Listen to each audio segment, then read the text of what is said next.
Alright, so this week I thought I'd try to do a story for you guys.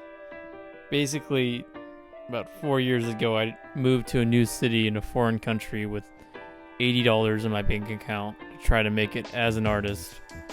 So, yeah, let's get into that. If you're curious about the drawing in the background, I basically did like a video companion where I found an old coffee mug with a drawing I made when I was 9 years old, and I drew myself, I guess, spray painting it. I don't know, I think it'll be a nice background time lapse. Alright, so the setting is back in early 2017.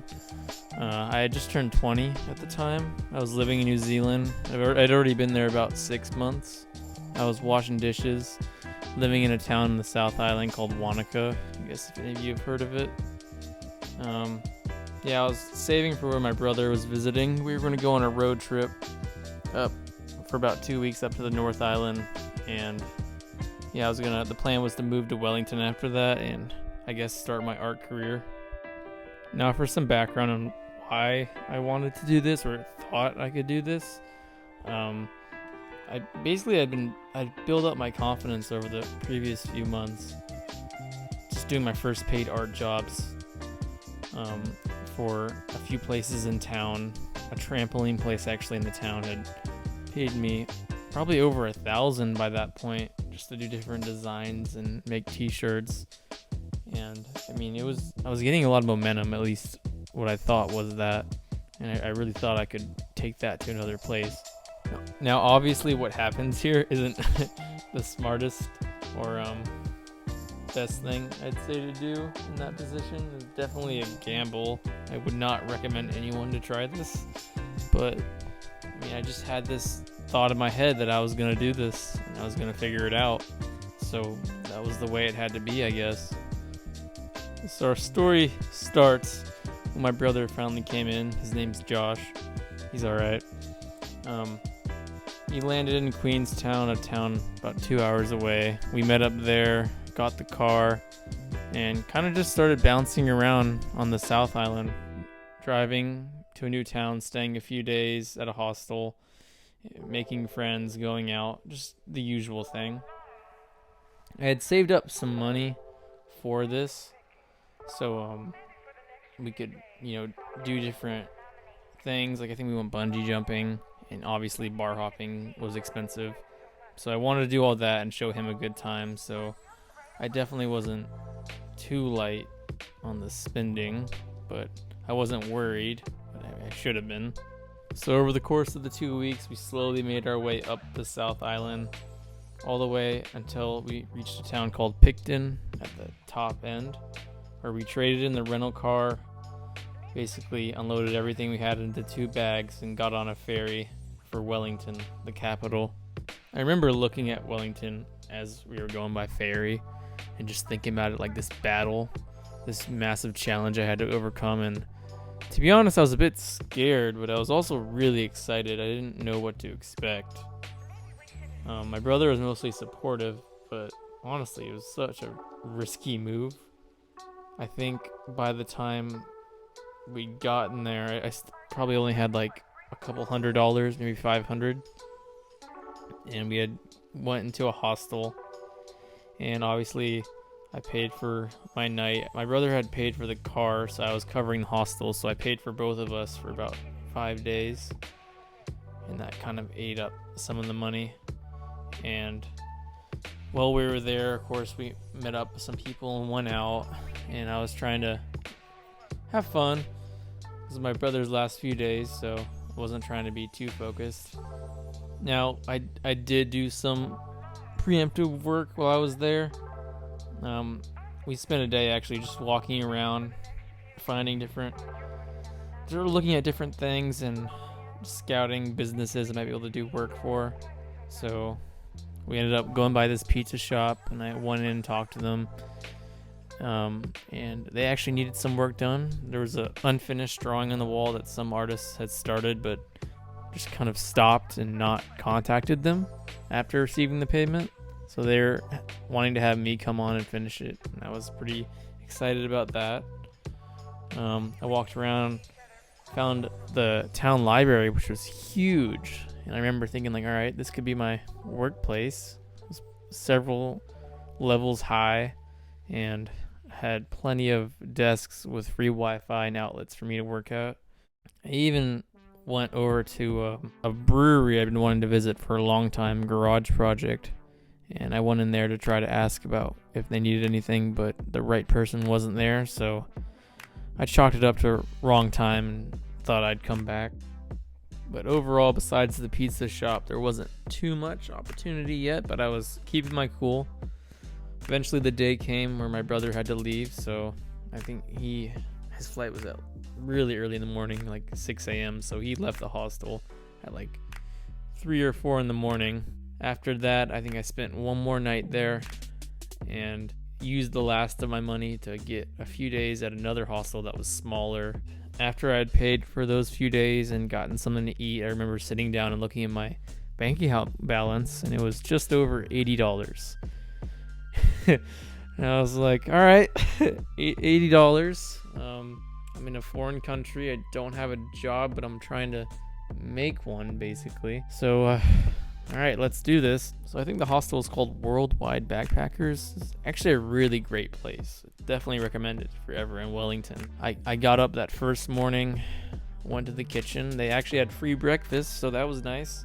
Didn't have to spend any money there. Made some probably peanut butter and jelly or something stupid, and started my first day. So I did what I normally do when I'd moved to a new city around that time, because I was traveling around a lot through Australia and New Zealand.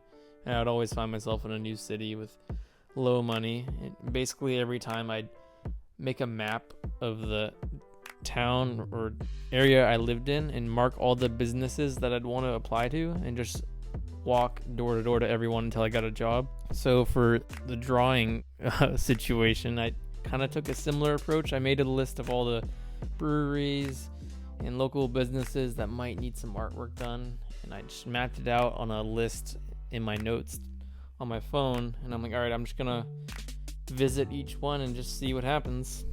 So obviously I went back to the pizza shop I'd gone to earlier with my brother, and yeah, they wanted me to do it. They said they pay me $100, so I actually got the money right then and started work, and it was pretty good actually. I got to sit in this tiny little pizza shop and just put on my headphones and finish this.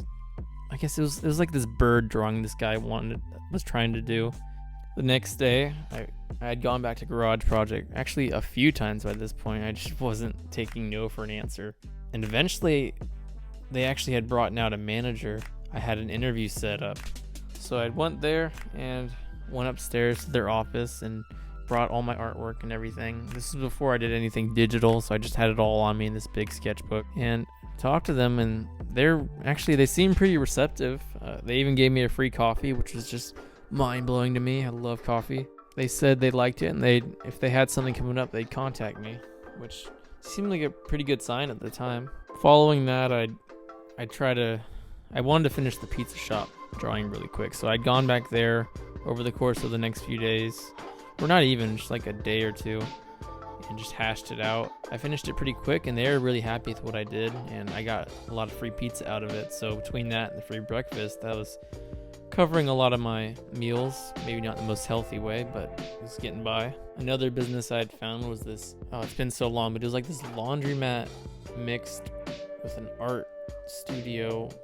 Or not a studio, but I don't know if it'd be a gallery either, but I'd gone in there, and I remember the owner was really positive about my work, and they would be excited to work with me, they said. So that I added that to the list as well. When I wasn't prowling the streets trying to find work, I basically hung out at the library all day, just drawing and trying to grind out just studies of figures and everything, and trying to build up my portfolio. It was actually really fun. I really enjoyed just going in there every day, and lots of college kids would go there and do their work, so I kind of felt like I belonged in a weird way, even though I was not from there at all, and I was not doing any sort of college work.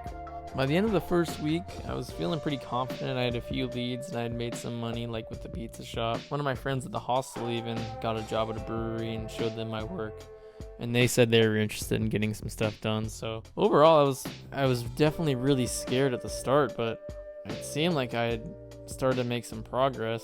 So following that nice little run, I was on another side of town just doing my routine of walking around trying to build contacts and leads, and I'd gone to this brewery with my portfolio like I normally do, and just went over, found the manager and asked if they need any work.